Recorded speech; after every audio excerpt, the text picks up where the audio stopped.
Lancement officiel ce matin des travaux de construction de l'échangeur du nord de la ville de Ouagadougou. L'entreprise chargée des travaux a 3 mois pour achever l'infrastructure. L'échangeur du nord est très attendu pour désengorger la circulation sur la route nationale numéro 2. Dans ce journal, nous irons sur la plaine risicole de Boulbi dans la commune de Komsilga. Des difficultés d'irrigation, des périmètres et des problèmes d'étuvage du riz. C'est malheureusement la situation vécue sur place. La coopération suisse et l'ONG Oxfam Burkina, qui soutiennent les producteurs et les transformatrices du riz de cette localité, promettent investir pour changer la situation. Voilà pour le sommet de ce 13h15 sur la RTB. Bonjour à toutes et à tous et merci de nous suivre. Cela dit, les travaux de construction de l'échangeur du nord de Ouagadougou ont été lancés ce matin. Il s'agit du lancement officiel puisque les voies de contournement de ce chantier sont déjà au stade de finition. Un chantier dont la réalisation va coûter 70 milliards de francs CFA. L'échangeur du nord réalisé va contribuer à fluidifier la circulation dans cette partie de la capitale. Le lancement des travaux a été fait par le Premier ministre Yacouba Isaac Zida. Nous y reviendrons au cours de ce journal. Au palais de Kosiam, le président du Faso a accordé 2 audiences hier. La première audience est celle qu'il a accordée à la mission d'observation des élections de l'Union africaine. Michel Kafando a par la suite reçu le représentant spécial du secrétaire général des Nations Unies pour l'Afrique de l'Ouest. Toutes les 2 délégations sont allées féliciter le président du Faso et l'ensemble du peuple burkinabé pour la réussite des élections de dimanche dernier. On fait le point des audiences d'hier donc avec Kosun Koulibaly, Jérémy Ouedraogo et Issa Lankwande. Le représentant spécial du secrétaire général des Nations Unies pour l'Afrique de l'Ouest est venu féliciter le président Michel Kafando pour la bonne tenue des élections. Mohamed Ibn Chambas a également salué les institutions en charge de l'organisation des élections du 29 novembre dernier. Je me suis entretenu avec le président Kafando pour le féliciter au nom des Nations Unies de la tenue de ces élections historiques. Le scrutin double s'est déroulé dans les meilleures conditions possibles grâce au travail acharné de la CENI et des autorités de transition, de l'attitude exemplaire et pacifique des candidats ainsi que des partis politiques et de la mobilisation remarquable du peuple burkinabé, toutes générations confondues. J'ai salué en particulier l'engagement déterminant des organisations nationales de la société civile durant les phases d'observation électorale ainsi que la participation des jeunes qui montrent ainsi leur attachement aux valeurs démocratiques et aux devoirs civiques. Et le diplomate onusien de saluer le fair-play de Zéphirin Diabré pour son acceptation des résultats. Il a ensuite indiqué que ce geste donne un signal fort pour la démocratie en Afrique. À la suite du docteur Ibn Chambas, le président Michel Kafando a reçu également la mission d'observation des élections de l'Union africaine. La mission dit être venue pour traduire les félicitations de son institution au peuple du Burkina pour la réussite de ces élections. Nous lui avons présenté nos félicitations pour le bon déroulement de ces élections et puis ensuite pour la prise de responsabilité à tous les niveaux. La mission a aussi fait le rapport de son observation au président du Faso, un rapport qui note des satisfactions quant au déroulement du scrutin, mais aussi quelques insuffisances. Le 11 décembre prochain, le Burkina Faso va célébrer le 55e anniversaire de son accession à l'indépendance. Dans le cadre de la célébration tournante de cette fête, c'est Kaya, chef-lieu de la région du Nord, qui devrait abriter le 11 décembre cette année. Mais compte tenu de la situation sociopolitique difficile, la fête du 11 décembre à Kaya se fera une autre année. Le président du comité d'organisation du 11 décembre a donné plus d'explications sur ce report au cours d'un point de presse qu'il a animé ce matin à Ouagadougou. Gérard Sommet, Toboum Evelyne Dabiri. Le gouvernement de la transition, après examen de la situation, a décidé de reporter à 2016 la célébration de la fête à Kaya. Ce qui fait que la commémoration dans la région du Sud-Ouest est reportée à 2017. Une décision prise en Conseil des ministres en octobre dernier pour plusieurs raisons que le comité d'organisation des festivités a décliné à la presse. Les principales raisons de cette décision sont essentiellement liées au retard constaté dans l'exécution des travaux. L'autre raison majeure du report, c'est de mettre en relation avec la tenue des élections couplées présidentielles et législatives, dont la sécurisation faisait appel à une mobilisation exceptionnelle des forces de défense et de sécurité. Aussi, pour ce 11 décembre, la célébration aura lieu dans la capitale Ouagadougou avec des manifestations dans les autres régions. Autre fait majeur, les conférences publiques sur le thème « Jeunesse et avenir du Burkina Faso » n'auront pas lieu. En plus, les festivités sont revues à la baisse. Elles se résument le 10 décembre à la décoration des blessés de l'insurrection populaire et du coup d'État manqué du 16 septembre dernier, et le 11 décembre à une parade, un concert et un tournoi de boxe. Tout ceci pour un coût d'environ 400 millions de francs CFA au lieu de 1,7 milliard de francs initialement arrêtés pour Kaya. Des périmètres irrigués en mauvais état, un barrage qui subit le phénomène de l'ensablement et des difficultés pour l'étivage du riz. Voici les difficultés auxquelles sont confrontés producteurs et étiveuses de riz de Boulbi dans la commune de Komsilga. Mais la bonne nouvelle, la coopération suisse et l'ONG Oxfam Burkina s'engagent à réhabiliter les périmètres dégradés et à construire un centre d'étivage au profit des producteurs et des transformatrices du riz. Cet engagement est l'ont pris à la suite d'une visite sur la plaine risicole de Boulbi, Moussa Ouedraogo et Ismaël Zilouma Sirima. Le barrage qui irrigue cette rizière subit le phénomène de l'ensablement. De même, les 75 hectares de périmètre irrigué de ce site se dégradent au fil des années. Autant de préoccupations soulevées par l'Union des producteurs de riz de Boulbi. Pour faire face à ces difficultés, les 233 producteurs de cette rizière optent pour une collaboration avec la coopération suisse et Oxfam Burkina. Sur le terrain, ce qui va se passer ici à Boulbi, c'est la réhabilitation du périmètre parce qu'il y a des canaux qui sont endommagés. Mais il y a également tout un paquet de formations et d'actions de sensibilisation et à l'endroit aussi des étuveuses de riz. Et je crois qu'il est prévu la construction d'un complexe, d'un centre d'étuvage. L'ensemble de ces actions entre dans le cadre de la phase 3 du programme d'appui à la modernisation des exploitations familiales. J'en ai vu ailleurs, c'est le genre de projet à Banzon et à Bama dans la province de Oué qui ont vraiment fait des merveilles. Ça permet aux femmes de s'autosuffire, de se rendre autonomes. Ce programme d'appui de la coopération suisse et de Oxfam dure 3 ans.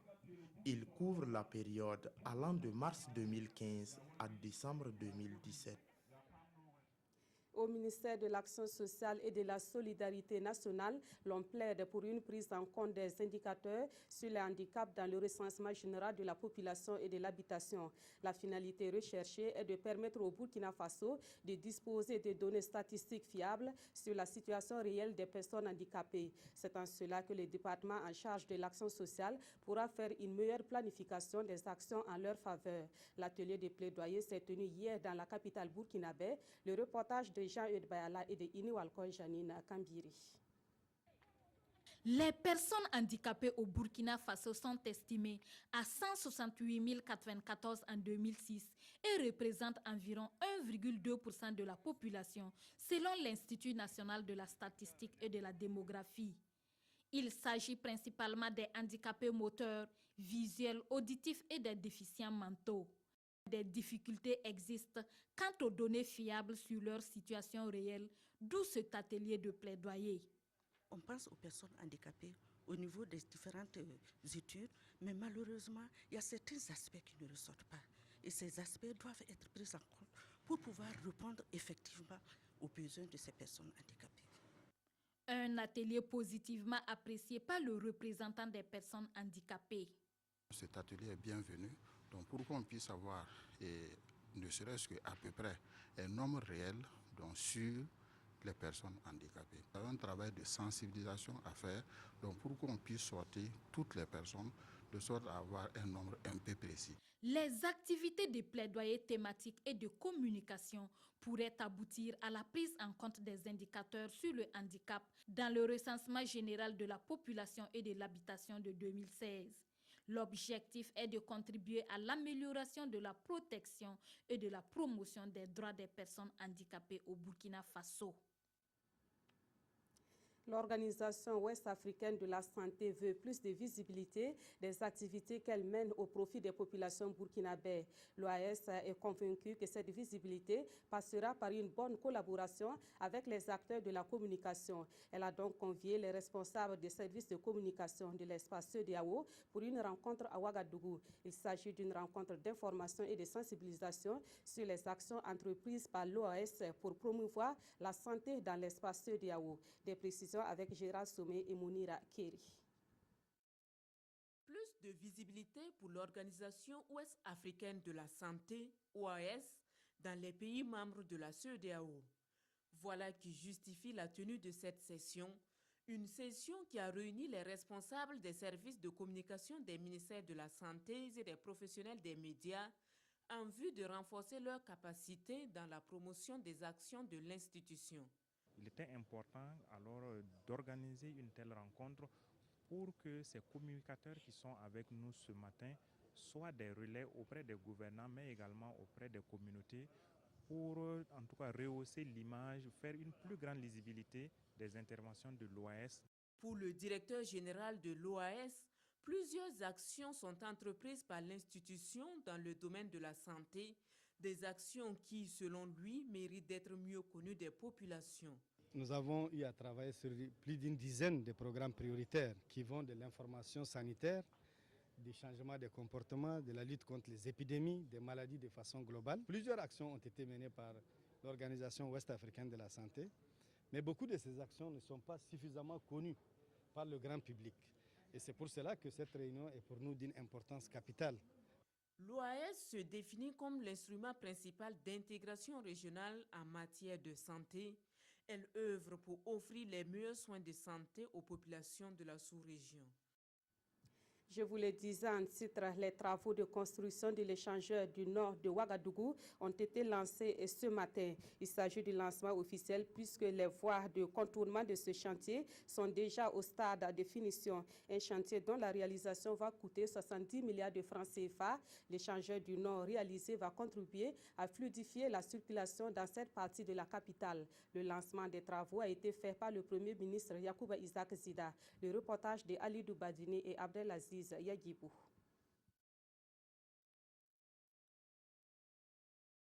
36 mois, c'est le délai imparti pour apporter une solution aux embouteillages qui se créent durant des heures et qui s'étalent sur des centaines de mètres sur l'avenue du Yatenga, notamment de part et d'autre du pont de Bascui.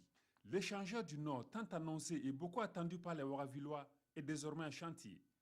À la suite de ce coup de grue donné par le chef de gouvernement, ce sont de nombreux engins et équipes de techniciens qui vont entrer en action pour faire du projet une réalité. Un véritable projet qui va changer le visage même de la ville de Ouagadougou. Nous appelons toutes les populations, et notamment les populations riveraines, à être très compréhensives, surtout pendant la période de réalisation de ce projet. La construction de cet échangeur au cœur de l'actuel pont de Bascui intervient dans le cadre de l'exécution du schéma d'aménagement du Grand Ouaga. Le projet dans son ensemble, y compris le déplacement et la relocalisation des populations, mobilise 70 milliards de francs CFA entièrement financés par le budget de l'État. Le démarrage de ce projet ne fait pas de doute aujourd'hui. Le financement est bouclé, les entreprises sont sélectionnées. Une quinzaine de ponts, plusieurs voies et caniveaux, des digues et des versoirs seront réalisés dans le cadre du projet. Bientôt une bouffée d'oxygène pour les usagers, certes, mais avant d'y parvenir, il y a un prix à payer. Certains riverains du chantier, tels les commerçants du yard de Bascui, mesurent déjà l'ampleur des désagréments qu'ils auront à subir. Nous, tu vois le fameux de choses là. Si on ferme le route là, tous les gens de choses là vont aller mourir. Parce qu'ils ne vont même pas gagner quelque chose à marcher. Vous pouvez t'embêter la route, le bas-fond là pour venir au marché. Sinon, il faut que tu circules jusqu'à d'aller à Tanguin, Balas, pour venir jusqu'à Bascui. Des désagréments, mais aussi des avantages. Les travaux de construction de l'échangeur vont nécessiter le recrutement de 1200 ouvriers burkinabés. Dans l'actualité également, le PMUB, le Pari Mutuel Urbain Burkinabé, a 25 ans. À l'occasion de cet anniversaire, la Loterie nationale burkinabé a organisé une soirée hier pour rendre hommage à sa force de vente, c'est-à-dire les vendeuses des tickets PMUB. Des attestations de reconnaissance ont été remises aux toutes premières vendeuses de ces tickets. Et à cette soirée, le directeur général de la LONABé a annoncé des innovations pour davantage moderniser ses produits. Daouda Ouattara et Amandine Lalsaga.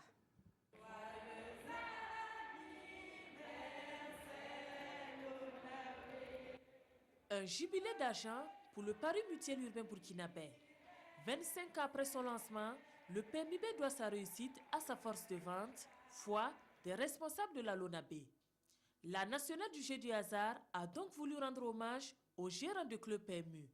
Les toutes premières vendeuses de tickets se voient ainsi attribuer des attestations et une enveloppe de 50 000 francs CFA chacune. Vraiment, on les remercie. Pour une première fois, ils ont bien fait pour nous. Sinon, en 25 ans, c'est du jamais vu. En travaillant, toujours il y a des problèmes. Par exemple, souvent les machines qui se gâtent. Avec les parieurs aussi, souvent ça ne va pas. Des problèmes auxquels la direction générale promet de trouver solution en vue de moderniser davantage le PMUB. On a procédé au renouvellement du parc de l'appareil de production. Vous allez voir bientôt des appareils online qui jouent avec le réseau informatique, le réseau Internet, comme on le dit. Autre innovation, bientôt on aura le pari sportif. C'est dans une ambiance festive que les agents et partenaires de la Loterie nationale du Burkina ont commémoré les 25 ans du PMUB. Des artistes musiciens tels Sanabob, Flobi et Mewa de la Côte d'Ivoire ont fait dans cette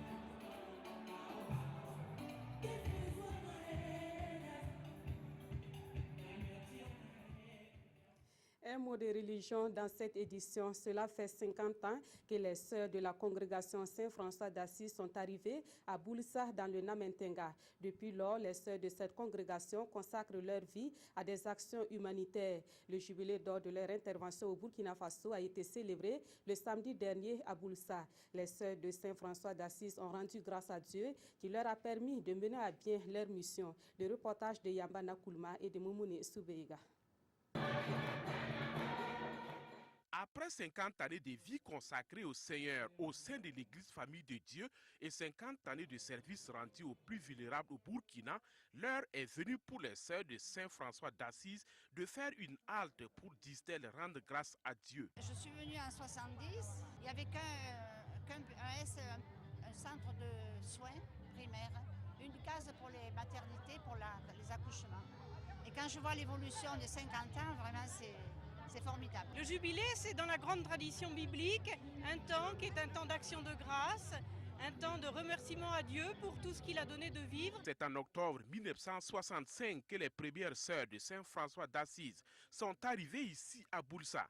La célébration de ces jubilés d'or leur donne également l'opportunité de passer en revue leur vocation de missionnaire et la vie de Saint-François d'Assise. Pour l'évêque de Kaya, c'est un événement important pour la grande famille du Christ. C'est la joie de voir que le Christ n'oublie pas son peuple. Saint François d'Assise est parti il y a 2000 ans, mais son esprit vit toujours dans son peuple. C'est l'amour des autres, c'est l'amour des petits, c'est le service des petits. Avant la messe de clôture, des tables rondes, des journées portes ouvertes et d'autres rencontres confessionnelles ont été initiées. Et c'est par une plantation d'arbres que la célébration du jubilé d'or s'est achevée. En actualité sportive, nous parlons de volleyball. Les membres de la Confédération africaine de volleyball sont réunis en assemblée générale depuis hier à Alger. Toutes les 54 fédérations nationales de volleyball sont présentes à cette assemblée générale, une assemblée générale principalement consacrée à l'élection du nouveau bureau exécutif. 3 candidats sont en liste, dont l'actuel ministre burkinabé des Sports et Loisirs, David Cabré. Depuis la capitale algérienne, on fait le point avec Christelle Paris. C'est un congrès à énorme enjeu qui s'est ouvert ce jeudi matin à Alger. La capitale algérienne est depuis quelques jours the place to be des acteurs de la Confédération africaine de volleyball. À la veille des élections, la tension est palpable. Les congressistes sont sur le qui-vive dans l'hôtel qui abrite les travaux. 3 pays se disputent la présidence, le Tchad, l'Égypte et le Burkina. Amr El-Ouani, après 12 ans, est candidat à sa propre succession. Alors, David pourra-t-il terrasser Goliath? Je pense qu'on est très serein, on pense qu'on a toutes nos chances. Les pays qui sont véritablement engagés pour le changement. Les élections seront transparentes. Peu importe l'issue du vote, je resterai un ami du Burkina et David aura toujours mon estime. Le congrès est suivi de près par l'instance mondiale. Il devrait avoir le cœur sur l'Afrique, pas sur lui. C'est très important que le président pense collectivement en Afrique et après lui. Outre la place de président, d'autres postes de commission sont aussi à pourvoir. Tous seront situés ce vendredi soir à l'issue des votes. Et on vient d'apprendre que l'Assemblée générale s'est achevée et c'est le président sortant, l'Égyptien Amr El-Ouani, qui a été reconduit à la tête de la Confédération africaine de volleyball. Il a obtenu 33 voix contre 10 voix pour le candidat du Tchad et 8 voix pour le candidat du Burkina Faso. La revue de presse à présent pour finir ce journal. Les résultats des élections couplées du dimanche dernier alimentent encore le quotidien de ce 4 décembre 2015. Autre sujet abordé par les journaux de ce vendredi, l'attaque armée perpétrée en Côte d'Ivoire. La revue de presse est signée de Aimé Solange Djigima. Après la proclamation des résultats provisoires des élections couplées du 29 novembre, le temps est aux leçons pour les quotidiens.